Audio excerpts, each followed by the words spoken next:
No nosso vídeo de hoje a gente vai falar sobre os ésteres. Sempre que a gente pensar em ésteres, a gente tem que lembrar que eles são derivados dos ácidos carboxílicos. Então, quando a gente pensa nisso, a gente tem que uma parte é decorrente do ácido carboxílico e a outra parte, então, ela vem de um álcool. Para a gente caracterizar um éster, é esse grupinho funcional que a gente leva em consideração. Então, a gente tem um C, dupla O, e aí, ao invés da gente ter um hidrogênio como no nosso ácido carboxílico, aqui a gente tem um R'. Por que ele é um R'? Porque ele pode ou não ser igual a esse nosso R aqui. Então, a gente sempre precisa lembrar disso. Não tem obrigatoriedade desse R e do R' serem iguais, mas eles podem sim ser iguais, não tem problema. O que a gente tem de diferença para o ácido carboxílico? Lá no nosso ácido carboxílico, então aqui ao invés de R', a gente tem um hidrogênio, e esse hidrogênio ele é um hidrogênio ionizável. Então isso caracteriza o ácido carboxílico. Já o nosso éster não, a gente tem um R' que tem que ser uma cadeia carbônica principal, ou seja, tem que ser qualquer cadeia carbônica, tá? Da onde que vem então esse éster? Para a gente produzir um éster, a gente precisa então de um ácido carboxílico mais um álcool, e a partir de colocando isso em meio ácido, a gente tem então uma formação em equilíbrio, no qual esse nosso equilíbrio, então a gente forma o nosso éster e também uma molécula de água.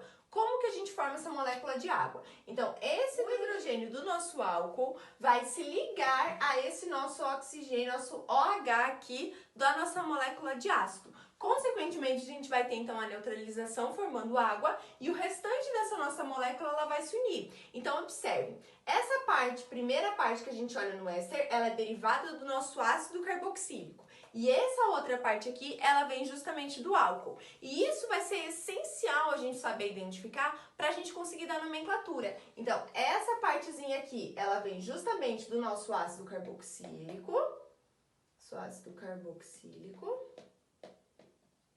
E essa outra parte aqui, ela vem do nosso álcool. Então, a gente sempre vai ter que identificar e separar essa nossa molécula em duas partes para a gente conseguir dar a nossa nomenclatura, que é o que a gente vai fazer agora. Então, quando a gente olha para esse nosso composto, a gente vai separar novamente, então, no que vem do derivado do ácido carboxílico e o que vem do álcool. Então, essa partezinha aqui antes do nosso oxigênio é o que vem, então, do nosso ácido carboxílico. Por quê? Porque a gente, a partir dessa nomenclatura do nosso ácido carboxílico, a gente vai começar a nomenclatura do nosso éster, tá? Então, quando a gente olha para esse daqui, a gente tem que esse daqui seria, então, o nosso ácido metanóico. Quem é o nosso ácido metanóico? Vou até escrever aqui. Ácido metanóico. Ácido metanóico. O nosso ácido metanóico nada mais é do que esse daqui, tá? Então, esse nosso ácido metanóico, o que a gente vai fazer para dar nomenclatura? A gente vai tirar a palavra ácido e a gente vai tirar o óico e a gente vai colocar o ato. Então, ele vai ser o nosso metanoato de... E aí, a gente vai observar o restante da nossa cadeia. Então, a gente vai olhar aqui. Aqui a gente tem, então, 2 átomos de carbono. Então, met, et... Então, et, e o finalzinho da nossa nomenclatura do éster vai ser de etila, vai ser ila. Então, metanoato de etila. Então, essa daqui vai ser a nossa nomenclatura. Sempre separar o nosso éster em duas partes para ficar mais fácil na hora da gente dar a nomenclatura. Coloquei mais um exemplo pra gente, tá? Então, a primeira coisa que a gente vai fazer é separar ácido carboxílico derivado e o restante que viria do nosso álcool, tá? Então, a gente tem aqui nosso ácido carboxílico, tá?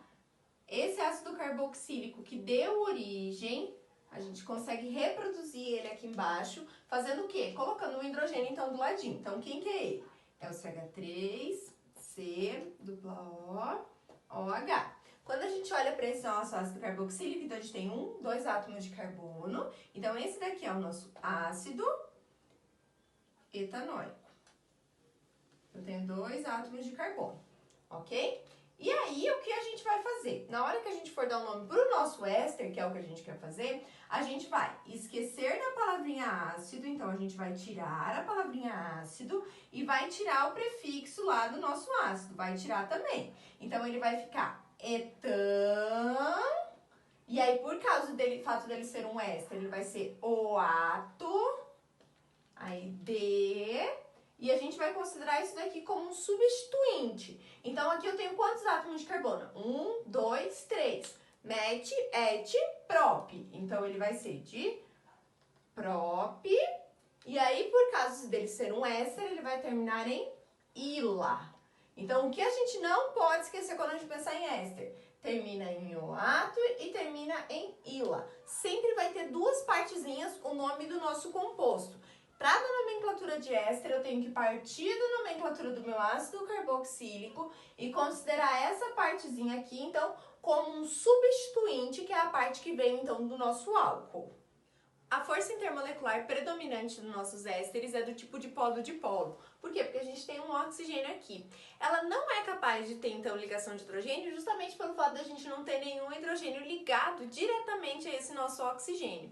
Porém, a gente pode pensar que se essa cadeia carbônica ela for pequenininha, significa que ainda esse meu composto continua solúvel em água. Contudo, quanto maior for essa minha cadeia carbônica, essa minha solubilidade ela vai diminuindo.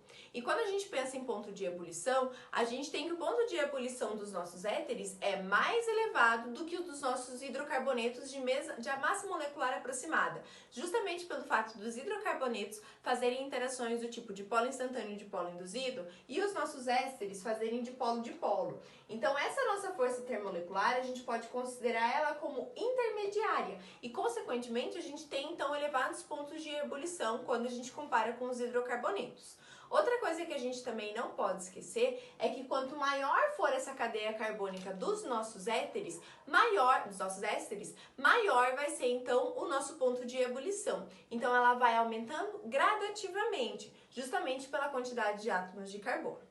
Os nossos éteres, eles são muito utilizados na indústria, principalmente como flavorizantes. São aquelas substâncias que dão cheiro e sabor a, principalmente, alimentos industrializados. Então, quando a gente vê aquelas gominhas, aquelas balinhas, alguns alimentos assim, eles usam ésteres justamente por causa do cheiro característico. Então, é possível produzir esses ésteres em laboratório, fazendo aquela reação que eu mostrei inicialmente para vocês, a partir de um ácido carboxílico e com um álcool, produzindo essas substâncias. Porque se a gente for pensar, já pensou se essas balinhas que têm sabor abacaxi, por exemplo, fossem usadas, então, aromas e até mesmo sabores naturais? Então, o que é feito são produzidos artificialmente e utilizados na indústria. Os ésteres também podem ser usados na indústria para enrijecimento de polímeros e para algumas outras utilizações, tá? O que a gente nunca pode esquecer é que éter e éster são coisas totalmente diferentes. Então, para ficar mais ligadinho, dá uma olhadinha novamente nos vídeos dos éteres para saber diferenciar eles. É isso, pessoal. Espero que eu tenha ajudado vocês. Até a próxima!